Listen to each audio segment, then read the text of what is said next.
acknowledge that I'd like to acknowledge the Wurundjeri Woiwurrung people as the traditional owners of the country on which Nillumbik is located.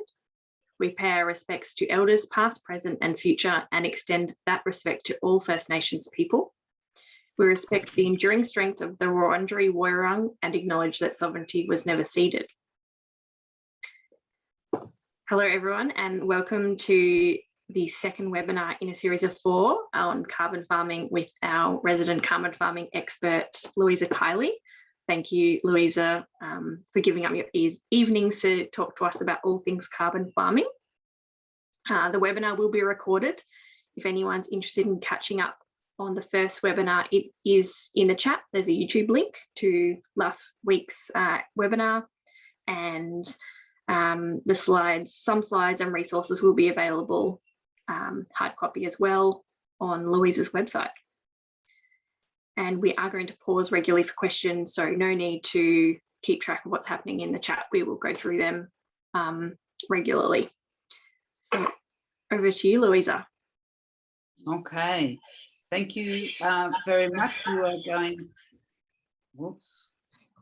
Oh, I should also mention that I didn't double check that New South Wales is in, they have a public holiday next Monday when we had our third webinar booked. Louisa is in New South Wales, so we're going to move next Monday's webinar to Thursday. So there'll be 3 Thursdays in a row, and the next 2 we're going to push a little bit earlier to 6:30, but all that will be in the email notifications. Okay, thank you very much. Can everybody see my screen? Stephanie, can you see my screen? All good? I can't. Can you, Laura? Everyone else can. It must be me. Sorry, we can see you, Louisa, but we can't see your share screen. Okay, so I think what we didn't do was share my screen. I think that would be the issue. Have I got permission to share the screen? That would I have be made you very host. helpful. You should be able to share. That would be useful, wouldn't it, if we did that first? Yeah, so, you're sharing now. Okay. All good, there you go. If you hit the right buttons, it all works. Fantastic. Okay, and thank you everyone for coming back. Now, we did go through a lot last time, and please ask questions and more questions. Gunnar just asked a very good question before as well. What I'm going to do tonight is really just, I'm going to briefly go, well, 15 minutes or so over what we did last time, and then you're in for such an exciting evening. I'm going to let you know how to apply for a project, blow by blow, because this is important. It's important if you're considering, even if you're considering doing it with a project developer, such as Carbon Farmers of Australia. It's important if you're considering it to do yourself, and under the tree planting method, that is quite applicable, that you could undertake this by yourself because they're making it easier. And I'll go into that again. As you know, I often will say something a few times in order that you can get it into your psyche, because it's a lot of information in a short amount of time. Now, the good thing is that all of these will be available so that you know, you'll be able to look at them again, because it is information heavy, folks, this time, as it was last time. The whole area is information heavy, but it's okay once you've got it under your belt. This is my disclaimer, just to let you know I'm not giving you advice. I'm just giving you some information from what I know about all of this.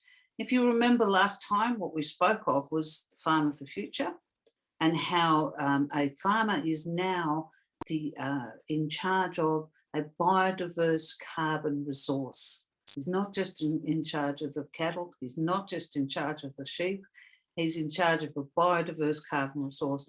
And the race is on.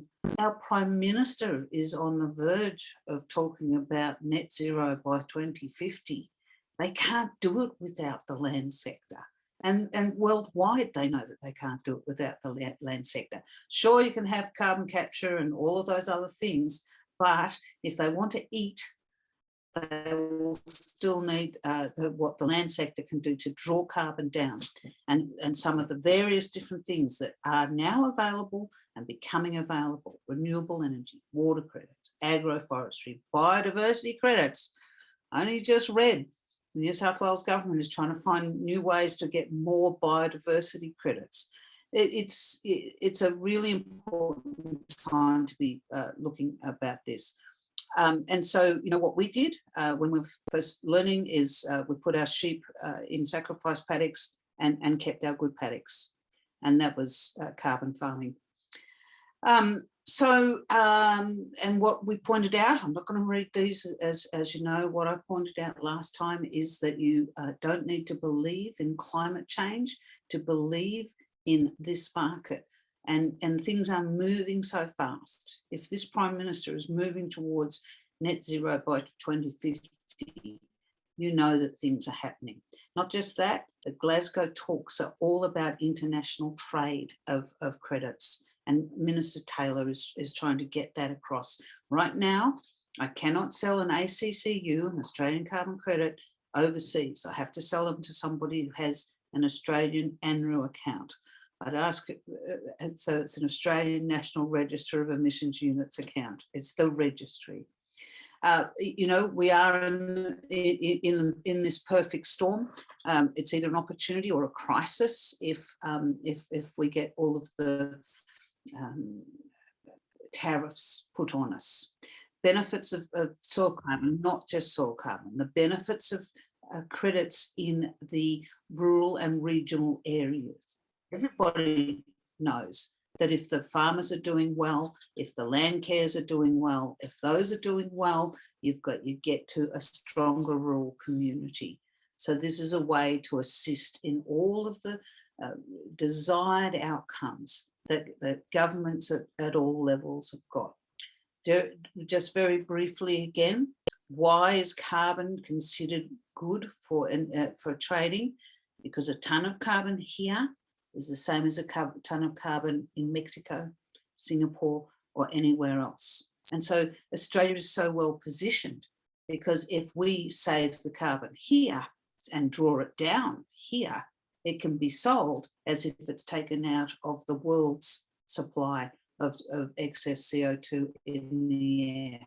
So it makes real sense. Australia's got sun and land and, you know, our soils are poor. Wouldn't it be great to be able to be paid to reinvigorate your soils? Important point that I need to help you remember: 2 distinct ways to reduce your carbon footprint. Number 1, you lower the emissions, and that's things like wind, solar, manure flaring, all of those methane reductions, all good, but they don't reduce the legacy load that's up in the air. What reduces the legacy load in natural systems is carbon dioxide sequestration via photosynthetic activity. And we have to take that legacy load out.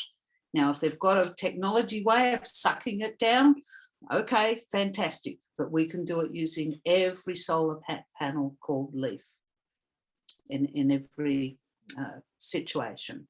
And what we trade with, our currency is carbon dioxide, and a farmer will store carbon dioxide, but they will sell CO2.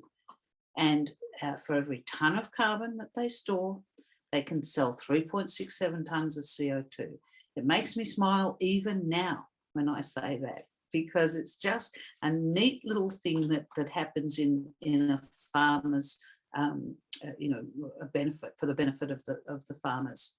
And so the ton of CO2, methane is reduced to CO2 for the trade. The trade currency is CO2. It makes it easy. It makes it easy. We are a $2 billion industry in Australia. I was telling you that the last time.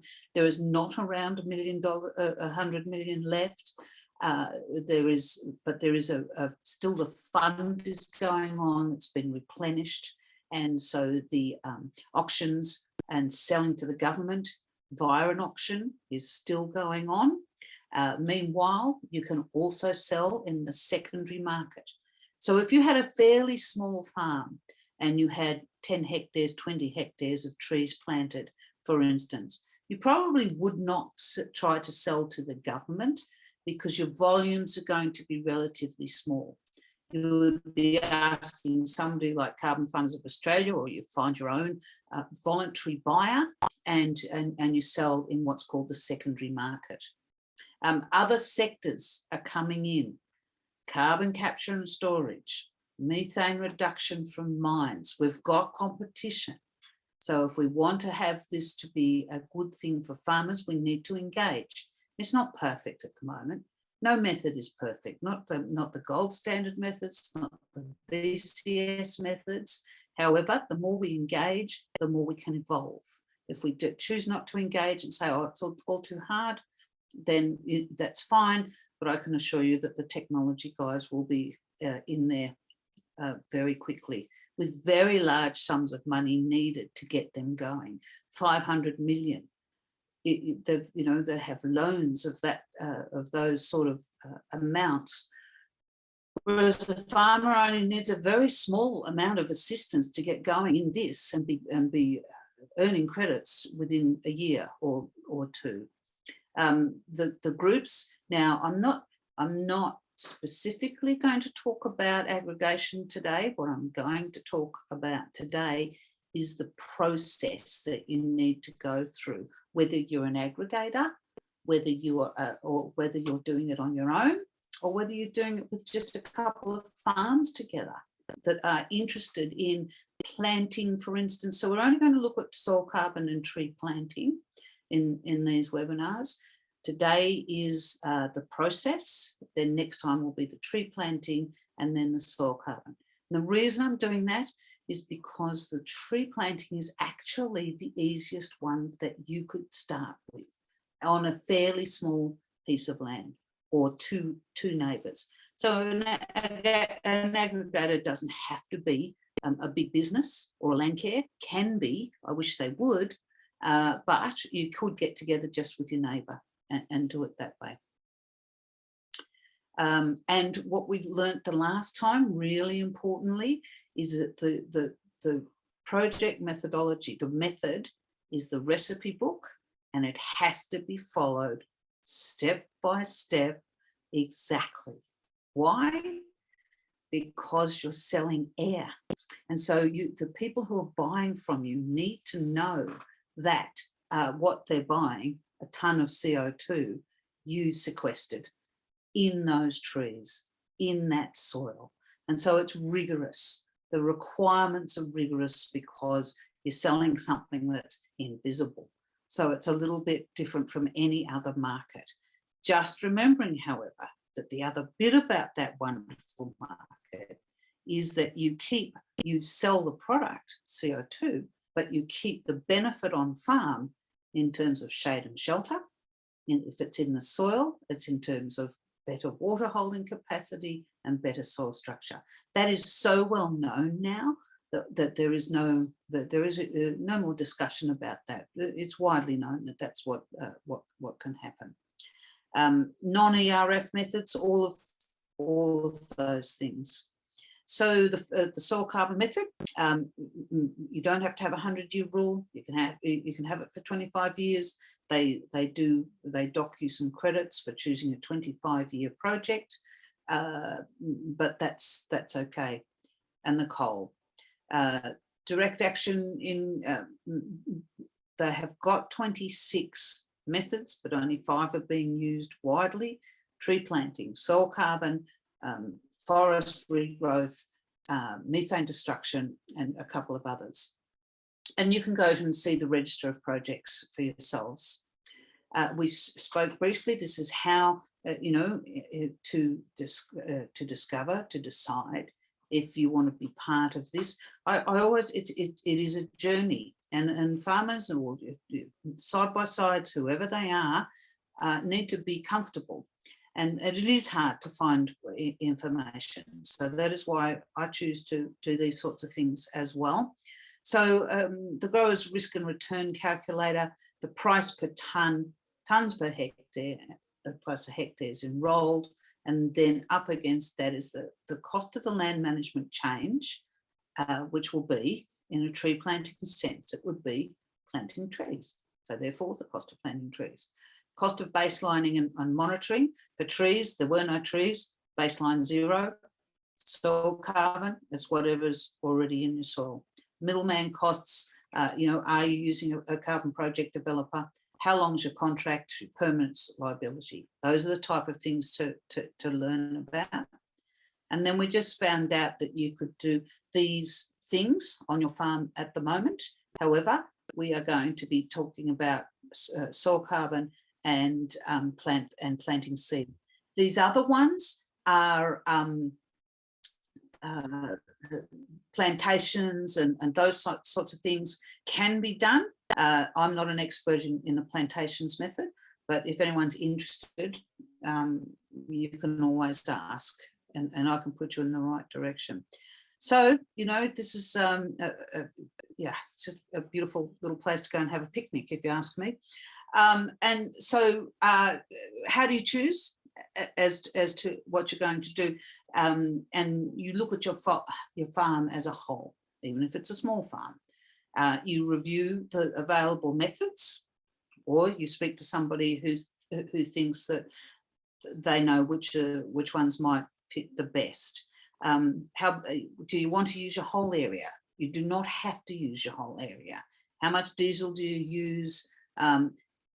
Also think now about the access to the other markets. That's a really important point, because we've got the increase of biodiversity credits. We've got potential for reef credits. We've got the remnant vegetation payments that did come out. If anyone follows me on LinkedIn, so the feds have now got their carbon plus biodiversity, in which you've got to have, this is the federal government, you've got to have an ERF method, but you can also, if you're one of the lucky ones, there's about 6 areas that you can do it in, and I'm not one. You could also get a biodiversity offset, credit or stewardship. And now in those same districts, if you also have a piece of remnant veg, you could get triple whammy. So look, these are the things that are going on. So now when you look at your farm, often what happens is that people think that they can get a credit for all what we call already forest. They'll often call it scrub, they'll call it the back paddock, they'll call it, the weather paddock, but it'll be there'll be a lot of wooded area on it. And they think that they can get paid for that wooded area. That's not true. However, if it now happens to be called a remnant vegetation, you might have a chance. So you've really got to keep your ear to the ground, but that is my job as well. So yeah. Okay, now we're warming up to how you apply for a project. So what we want to do is we've decided that we're going to do a project, either a soil carbon or a tree carbon at the moment. The application process is the same, and which is the registration process. So you register a project under a method. Okay, so the method is the tree planting method. The project is what you put in on your farm. So it has to be conducted in Australia, has to be something new. We'll talk about soil carbon one another day, but you pass the newness test or the additionality test in the tree planting simply by the fact that there was no trees there before, and now you're going to plant trees. And you're going to plant the trees because you can get a carbon credit. So that is additional. So you pass that test, which is new. You've got to get legal right as well. Now, here we go, because look, it's such a simple process. Number 1, she says, tongue firmly in cheek. Number 1, apply to register. Now, the first thing you will need to become is a client of the Clean Energy Regulator. You'll become a client of the Clean Energy Regulator. I'm pretending that you're doing this on your own. When we work with people, This is what we do. This is the process that we go through for people.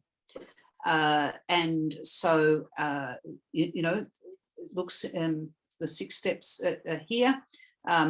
Open the annual account. So you need to open the Australian National Register of Emission Units account, the registry account. While you're registering and giving them all the information about why you're a fit and proper person and you haven't got any criminal records and things like that, then you can also be opening that registry account because they require the same information. Undertake a project, bid into the auction. Now, this is the summary, and then I'm going to go into these in detail. You've got to write and submit an offsets report, apply for the credits once the audit is passed. So you've undertaken, you've registered the project, you've started the project, you've accumulated enough carbon for it to be claimed. You want to now claim this credit. These trees are big enough. There's enough carbon in these trees. So I'm going to claim the carbon in those trees. In order to claim the carbon in the trees, you must write an offsets report. That report must be audited. And once that is passed, then you make a claim to the Clean Energy Regulator through your portal, because you are a client of the Clean Energy Regulator. Once you've done this 10 times, you know, it's not as daunting as the first time, just like everything else. And so you make the claim, you pass the audit, and the Clean Energy Regulator looks at that audit and then says, okay, all fine, we're going to give you your credits will now be transferred into your ANRU account, your Australian National Register of Emission Units account, and you can sell them from there. Once they're sitting in an ANRU account, yay, that's when you can sell them. And you can have a project with that. So just to remind you that, you know, this is that you can either do it by yourself, you can do it through an aggregator, you can go retail, or you can go, you know, through to the corporate market. Some of you might start to think about things like, you know, who you might sell it to. You might know of a polluter in your district, and you might say, go to that polluter, and you might say, look, if we plant X amount of trees under an ERF project, we are going to sequester X amount of carbon. And these are the government approved credits. Would you like to be able to claim that much reduction in your carbon footprint? 2,000 tonnes a year, something like that. So start to think in that that way as well. You know, the buyers come to me, and I sell in lots of 10,000, 20,000, and more than that, and that can be done as well. From just starting to, you know, get you thinking about how you might want to do that. The co-benefits ones we've already just spoken about, and we were doing the Queensland and the Victorian one we did the last time as well. We've talked about that and my conference. Okay, because I want to now get into these things. Okay, now we're going to look at the paperwork. So everyone take a deep breath. Take a sip of your drink. Not enough wine in mine, but that's all right. All good. So now I'm going to go through those in more detail, so that by the end of this, and when you look back at this, you know, you might be able to just go and open your own, become a client of the Clean Energy Regulator. As soon as you're going to register a project, you're going to become a client of the Clean Energy Regulator, and you're going to go in through the client portal, just like all of us do. So what you have to decide, okay, well, I'm a farmer and I run the farm as a partnership, let's say. Well, then do I want to run my project as that partnership, or do I have a really convoluted trust that I'd really like to run this project through. And I can assure you that having done this quite a few times, trusts are the more difficult structures, but they can all be done. You can register as a company, as a partnership, as a sole trader, as a trust, any of those things. Okay, and then it's just that dictates, the structure dictates what the paperwork will be for that thing. And so down the bottom is their great page called Want to Participate. And by the time you get to that page, you'll have a lot more knowledge because you will have gone through these in a simpler way. Sometimes I get a lot of comments about how the Clean Energy Regulator site is not user-friendly, and it's not. But it takes time. Once you've done it several times, it's less unfriendly than it used to be. So just get used to it. You go to the Clean Energy Regulator, you go to the ERF, and then there's lots of drop downs. And this is if you've got that inclination, or maybe one person out of a group has got that inclination. It's not everybody's cup of tea. So but these are the things these are the steps that need to be done. I've already said you fill in, so your client, your structure will determine the paperwork that they want to see in order that they will satisfy themselves that you have got the legal right to do this. What all of this paperwork is finding out is, number one, are you a fit and proper person? And number two, do you have the legal right to carry out a project on that piece of land? So if you are a leaseholder of that piece of land, then the lessee the lessor has to give you permission to do it on their land. If it's freehold, no problem. That is yours, and you don't have to ask anybody. All of this is free, apart from the fact of time and energy and learning it and all of those things. If you're managed by a project developer, this is what I've just said. This is what we do for people so that they can continue to farm.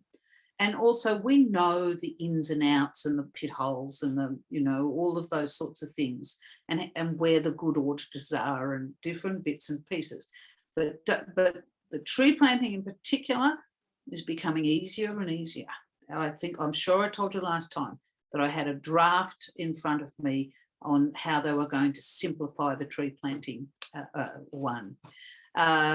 So different developers, if you do go with a developer, and there are others apart from us, there's things you need to ask them.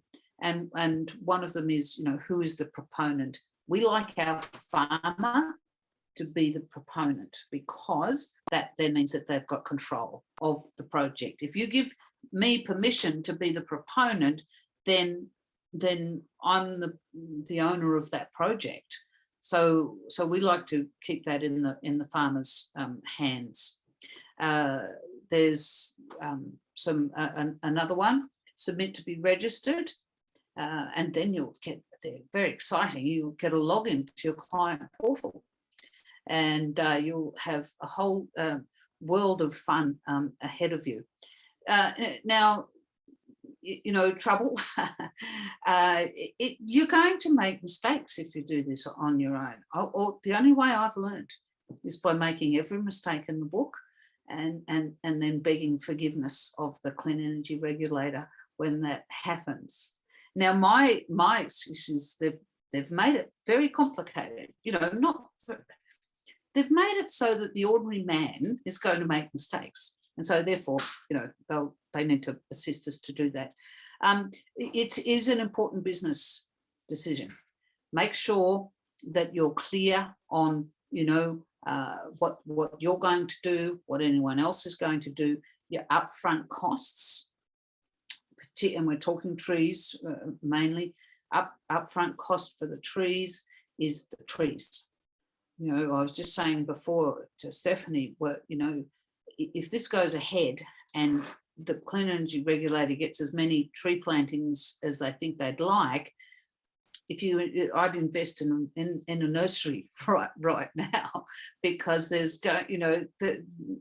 the trees are, you can't do a tree project without buying them. And you can do it from seed. You can do it from seed, but it takes longer to do it from seed. So just make sure you've done all of those things on there. And on the tree planting one, next week, we'll try to go to Looksee. Stephanie, remind me to go to the Looksee. And we need internet. Anyway, we can discuss that later. Step 2, apply for the project. Now, I've been through most of these already. So, yes, you've got to have a method. You've got to know who's going to be the person who is in charge of these things. It must be undertaken in Australia and those things. So, you know, take note of the fine print, and that was just some of the fine print there. And so, yep, that's what we're doing. Yes. So once you've put your registration in, so we're now a client of the Clean Energy Regulator, we've got a portal login, and we have logged in, and we have given them all the information that they require. The client information is one side of it, and then all of the bits and pieces about the actual project is the other one. And that includes things like mapping and the calculations of how much you expect to make. And again, under the tree program, this should be coming more easy. This should be coming easier. So you're in there and you hit submit for your registration, and the Clean Energy Regulator has then got 90 days to decide if you're registered. Now, we've argued this before, and they won't reduce that. Now, what's the importance of that? The importance of that is if it was March, or let's call it autumn, that you wanted to plant, you better have your registration in 3 months before that. Yeah? So the importance of that is seasons, and the seasons at which you need to do things. Typically, tree planting would happen, and anything to do with soil carbon. If it's a cover crop, if it's a multi-species crop, you would tend to want to do either in autumn or spring, you know. So calculate back 90 days, and that's when you hit rego. And if there's any problems and they get back to you, they can reset that timing. But they often won't, but just be aware of the time it could take you to get registered by the time you've got all of your information. So what are we? We're spring. You could be deciding now that you will have your ducks in a row by March of next year. You know, you could do it quicker than that, but that, you know, you definitely sort of wouldn't want to do it any past that, or else you might miss that season. So yeah, you get notified. Yes, you've got an approved project, and you get a project number, and you get all those exciting sort of things. And what it says there. You then go on a register of approved projects. So, you know, and if you've got it in your own name, it will be there under that name. If it's under the developer's name, it will be, if the developer is the project proponent, it will be there under their name. It lists certain information, but nothing sensitive, okay? But if a buyer wanted to particularly target a tree planting project in your district, for instance, there's some information there for them that could assist in that process. So now we're undertaking the project. We're registered. Yay! Now we've got our trees lined up. They've been there. We know, you know, we've kept them going, or we haven't got them from the nursery yet. We've told the nursery we can't get them until we're registered because we can't plant them.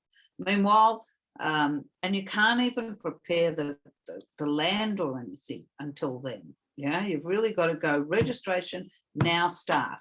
For a soil carbon project, registration, now soil test, then start. So it's a real timing thing, you know, with all of that.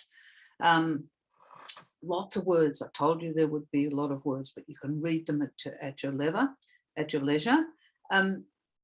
Make no mistake that the record keeping, and I've said this before, the record keeping is higher than you might have for some other things. But although there's a lot of record keeping in farming these days anyway, a lot of assurance and things like that. So potentially it's not that much more. So the monitoring is different for the soil carbon, you know, and the trees. So once you've got the trees in, there's a certain amount of monitoring that you will do yourself, and you will go around your trees, you know, every now and again. If they die, you have to replace them. You need to make sure that you've got a fire plan in, all of those types of things. You know, if they're fenced, you want to make sure that there's nothing getting in. You can graze a tree planting project once it's above the browser line, because you can either be paid for the carbon in the trees or the carbon in the hide of the animal that just ate the trees, but you can't be paid for both. So that is why you would be protecting those trees. Once they're above the browse line, you know, that's not a problem. So these are the type of things that you might need. Now, the maps are done using a government mapping system, and the calculations in the tree planting, I'll go through this when we do the tree planting one. In the tree planting one, the calculator, it's called FullCam. And if anyone here understands how to run FullCam, you're halfway there. But you can also use, you know, Looksee is a good estimate and things like that. But the mapping in the calculator, you may even just want to use a provider to do those things for you, because certainly I can't run FullCam because I'm on a Mac and I'm not a mapping person. So I always get technical people to assist me with things like mapping, calculators, writing offsets reports. That's a beauty, writing offsets reports. That is a particular thing, but again, it's not rocket science. So our Let's Say Cotton Socks, the Clean Energy Regulator, recommends that you implement, plan and implement. It is a really good idea to do this, because at any point in time they can ask you for these records. Yeah, so you've got your file, you've got your folder, you've done all of that, dates, times, all of those sorts of things. And if you're going for an ACCU plus biodiversity, then you'll have more record keeping along the lines of how many bilbies did I see this month, and, you know, echidnas, and or everything that adds to the biodiversity. So, you know, but I mean, that's a bit of fun, going around and you know, measuring your biodiversity and things. And so we're implementing now. Business as usual is, or with the soil carbon one, for instance, you've got to go backwards to know what happened 5 years ago and things like that. And so with the tree program, that you have to be able to show that it wasn't a forest prior to planting the trees and things like that. So it goes backwards as well as forwards. So you do, yeah, that's what I just said there. Start your record keeping early. It is important, and I'm describing this the way we do it, but it's also the way that you would do it if you undertook it as a group or as individuals. Stephanie, are there any questions?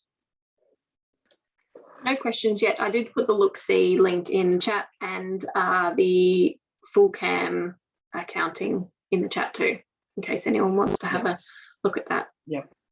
I have no doubt at all that people are needing to sip their wine in order to, just keep their hats on, because it's, it's information heavy. This is the only place you can get this information from, folks. So you're very privileged, and we're grateful for Norman Beck to have done this. I advocate that there should be education, TAFE education. You should go to TAFE to learn this stuff, and then everybody would be able to do it, and small farmers wouldn't have such a problem. Anyway, we'll talk about that. Okay, so now you've implemented. The trees have been growing beautifully. We've had good seasons. 2 years down the track, and you think that they're tall enough, or you think, because obviously small trees don't have a lot of carbon in them, not enough to claim a credit. So you want to wait until they're a certain height. And Looksee and those ones, they can give an indication. Soil carbon, you want to think that your soil has been getting better. Therefore, I believe that my carbon has been improving. Therefore, I believe that I can now, make a claim. So now the exciting part is that you have to write an offsets report, and it needs to be audited.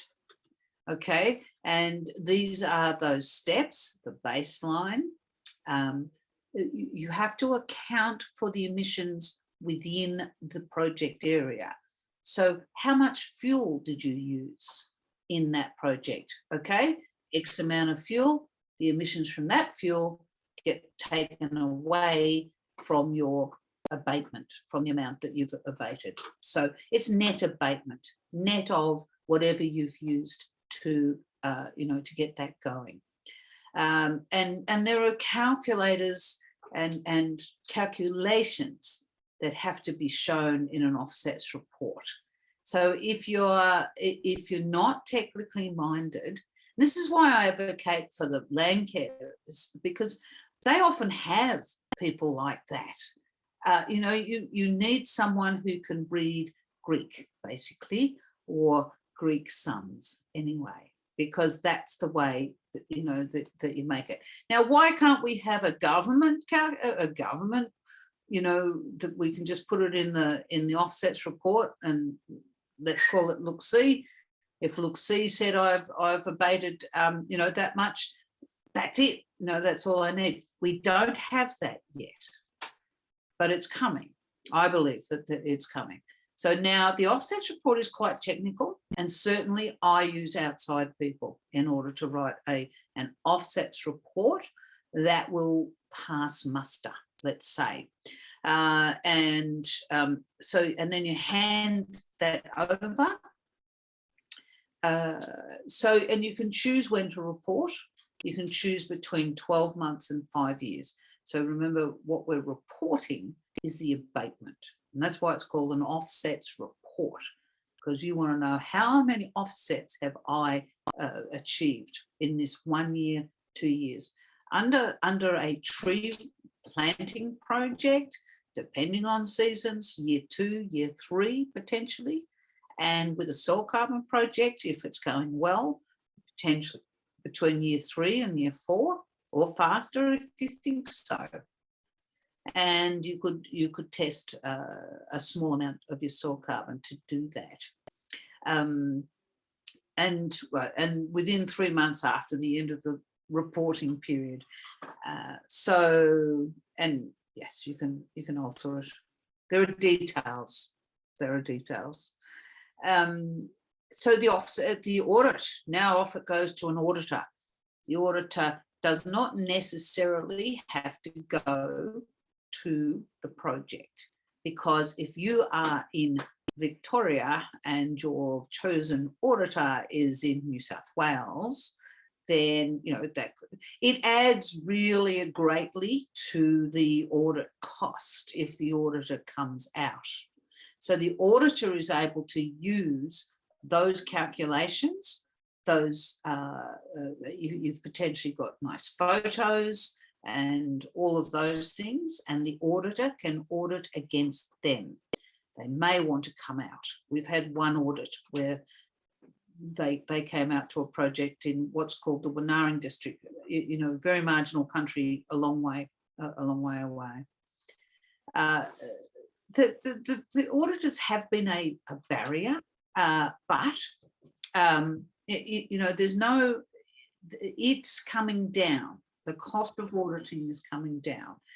And again, that is one of the things in that draft for the tree program. Where that draft goes, we're not quite sure yet, but it does seem silly that we are, that the auditing needs to be as expensive as it is. So there's, you know, indications that will come down. Okay, you've planted your trees. They've grown beautifully. You've written an offsets report. You want to make a claim. You've written your offsets report. You've had it audited. The auditor has given it a tick of approval. Now you can apply for your credits. And they don't just take the auditor's report and say, okay, great, you know, that's all fine, here they are. The Clean Energy Regulator will also satisfy themselves that they are happy with that, you know, with the offsets report and with the audit. And then they go, okay, we can apply for, that's fine. We apply for a certificate of entitlement. And we say we want 5,000, as per this offsets report, we are claiming 5,000 tonnes of credits. And here's the offsets report, and here's the auditor's report. We are now making this claim. And then off they go and they do their own. And then the Clean Energy Regulator, the next thing you get in your inbox is a note from the Clean Energy Regulator saying a certificate of abatement or a claim for abatement. It's just skipped my mind as the exact words right at the moment. And that's when you get excited, because your credits are now in your registry account and you can sell them from there. Your credits are issued. And so from there, a few steps back from there, just to remind you, if you wanted to go in an auction to get a government contract, you don't have to wait till this step. Once you are registered, you can go into the next auction, because your registration will say how much abatement you intend. It will have been passed by the Clean Energy Regulator that they agree that you will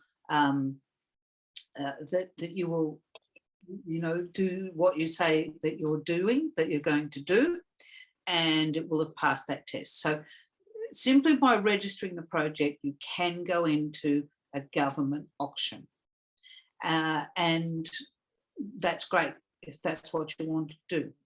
If you go right through to this step, you know you've got credits at this point. If you go into an auction just at registration, you don't know that you necessarily got credits. Right here, right now, you've got the credits and they're in the ANRU account, and you can sell them from there.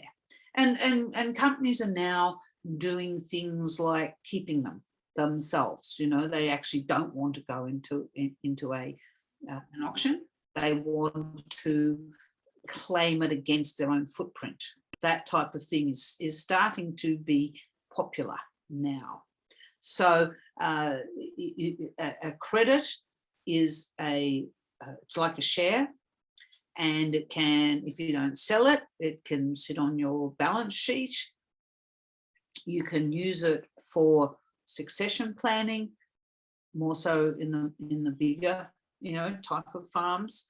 You could say to the member that doesn't want to be on the farm, that's okay, you can have the ACCUs, because they've now got a value as well. So, you know, these things haven't quite filtered down into the mindset of farmers as to exactly what can and can't be done. People, you know, just think, well, we're going to sell them. So that is, you know, something extra. So if, I'll just pause there just to check if anyone has any questions. Please put them in the chat if you do, or if you'd like to ask them, unmute. I do have a question though. yes, This carbon farming is moving so quickly, and there is more and more opportunities to, say, double dip with the, you know, biodiversity accounting, or, you know, multiple method, mixed method.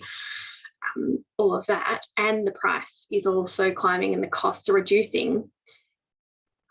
Do you think it kind of reminds me of people hanging out and waiting for, oh, I'll just give it a couple of years, my next car will be an EV, or my next, you know, I'm going to hang on for a couple of years and then I'm going to get the Tesla Powerwall? Is it, what, I guess, what is, apart from not getting, not allowing the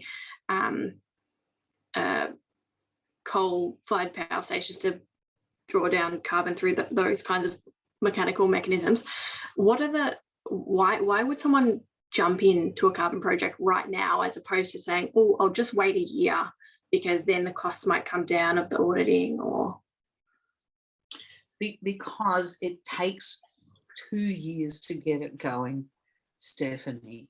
Now, the other thing is that if you're doing it by yourself, just registering doesn't lock you into anything, okay? You're not locked in. You've registered the project, and then also if it's part of your farm plan, for instance, to have better shade and shelter and to have better soils, it's sort of like, you know, that's what you're going to get as your side thing anyway. So that, you know, the investment in it is worth, if the trouble with waiting is that you're not waiting 2 years, you're waiting 4, because of the time that it takes. So, and then in 4 years. So, you know, if it's enough when you do the sums and when you do, you know, those things, that the value of your shade and shelter, the value of your improved water holding capacity and your soil structure is worth X, and it should always go in there. It should always go into that gross margin, is to what would the value of a 1% increase in soil carbon be to my farm without carbon credits. And then, you know, they've always said the carbon credits are the cream on the top. I actually think it will be turned around. And I actually think that, you know, the credits will be worth a lot. And so that is the reason why I wouldn't wait. And we will, I do have a sense that we'll be run over by the people with the millions of dollars, you know, if we don't engage with it. And literally the government is on our side at the moment, you know, they want this. And in order to get 20 net zero by 2050, they're going to need to show what they're going to do for the farmers. So the likelihood is that it's going to get better, not harder. So, you know, for all of those reasons, I would certainly we're doing it right now. Does that help? Yeah, no, that's good. So I've got a question. What happens if the trees are established and they get destroyed in a bushfire? Oh, yes, of course. We should always do the bushfire question, always. So let's say they were 10 years old, yeah, when this happens, and you've maintained a fire break, which is what you have to do. You don't stay to defend them, absolutely not. But let's say they're 10 years old, and that means that quite possibly you've had at least one claim. okay? And let's say you claimed 5,000 credits. It doesn't really matter, you know, what you claim. Year 10, a fire goes through. And, you know, it will depend on the fire. It will depend on if it's one of the catastrophic fires. Is it grass fire that moves through and then, you know, singes, but doesn't do too much damage. What you do is you pause your claims until the trees get back to where they were prior to the fire. You don't hand them back. You don't hand those credits back. You've still got your 5,000 credits and your money for your 5,000 credits. The trees are now burnt. You put a pause in the calculator, actually in full cam. You can pause it, and you don't make a claim until you believe the trees are back to where they are.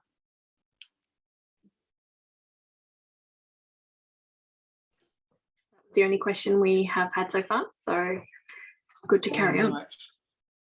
Okay. Louisa, now I'll we've just solved our mention credit. to it, just so you're aware, it's 8 o'clock.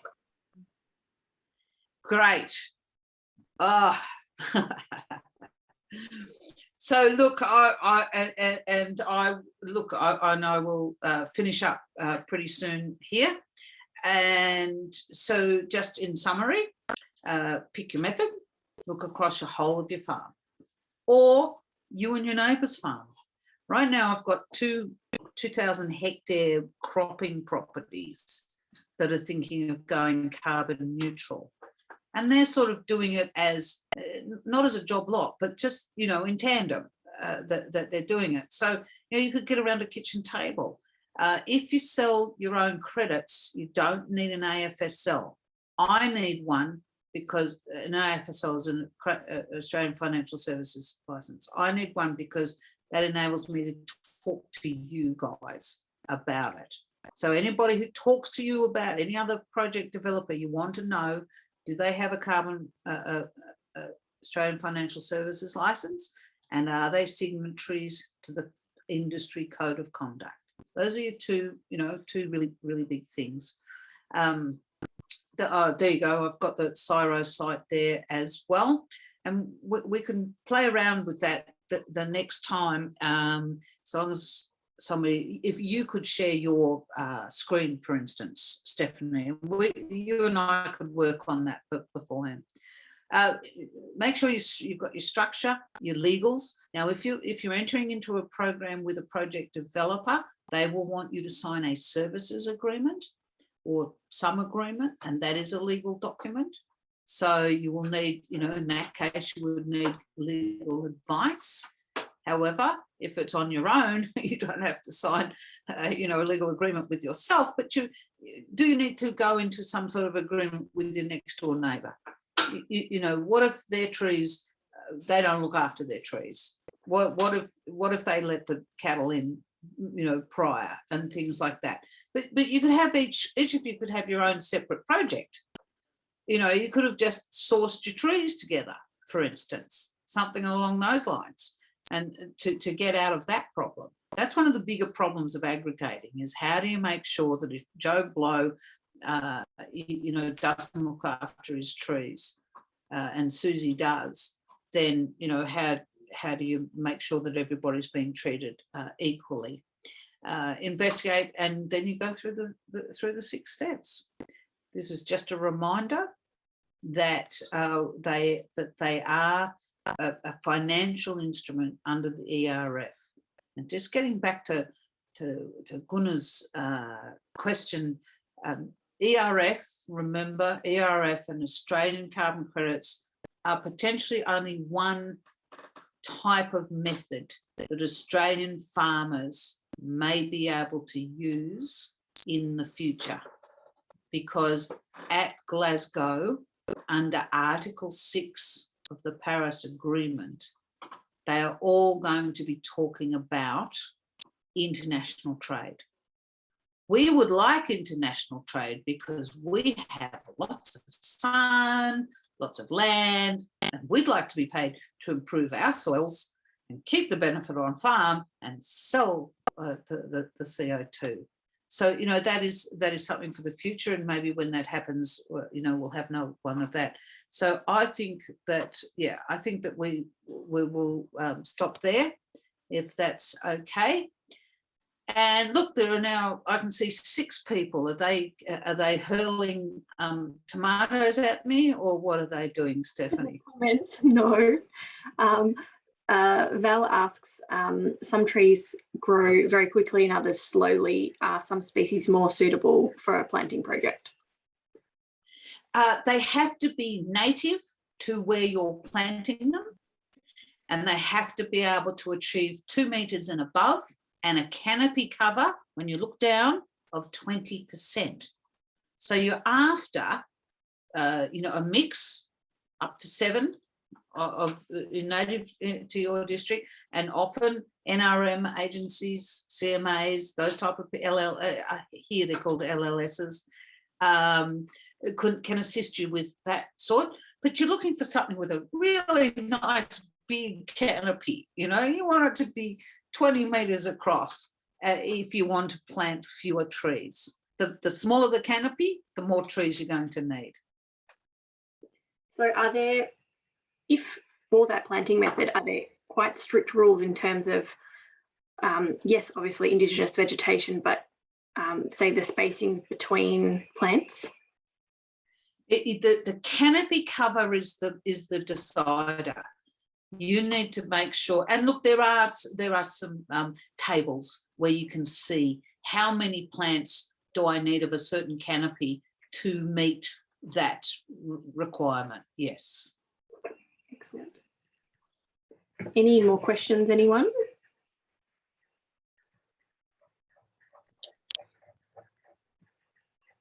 Speak now, otherwise Louisa is very excited to get to her wine time. Oh dear. All right, we've got no more questions. I think that means we are done for the evening. So next session, 6:30 next Thursday, not Monday. Got to move it for the